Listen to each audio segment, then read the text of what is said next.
ঠিক হয়েছিল।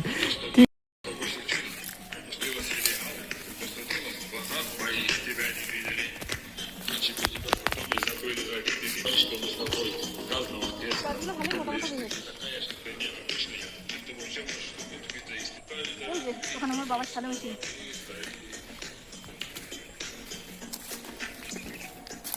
এইটা চলো, রজনী ছিল মরে গেছে, এটা দেখো বেশ ভালো মোটা। তুমি কাটতে পারো?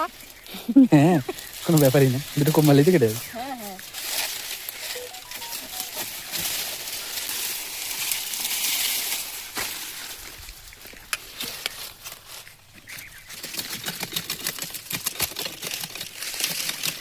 এটা নিয়ে গেলে গরুতে খাবে।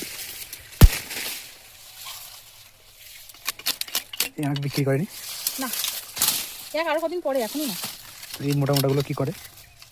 মোটা মোটাগুলো কি করে? এগুলো নিয়ে যাবে, নিয়ে গিয়ে আখের রস, তারপরে গুড়, এগুলো বানাবে। যারা কেনে এরকম তো নয়, জমি ধরেই কেনে। ধরো আমাদের জমিটা কিনেছে, ওইখান দিয়ে আরো যাদের যাদের আখ আছে ওখান দিয়ে এরকম বিঘে বিঘে আখ সব কিনবে। এদিকে তো নেই, আগে এদিকে শুধু আখেরই চাষ হতো। এখন তো অন্যান্য অনেক চাষই হয়, বন্যা হয় না বলে। আগে বন্যা হতো যখন প্রতি বছর, তখন শুধু আখ চাষই ছিল বেশি, আখ আর পাট। পুরো জমি ধরে কিনে নেয়? হ্যাঁ, এরকম জমি ধরে ধরে। আগে কাতলামারি বিল, আমাদের মাঠটার নাম হচ্ছে কাতলামারি বিল। কাতলামারি বিল মানে আখের চাষ, এরকম ছিল। যাবে আখ এখন আর তেমন একটা দেখা যায় না, এখন সব এসে গেছে যে ঘিয়ানবাড়ি আর ঘিয়ানবাড়ি সাইজ। না এরকম ধরেই নিয়ে যাবো? না, আরেকটা কাটবো? না বেশি কেটে কি হবে।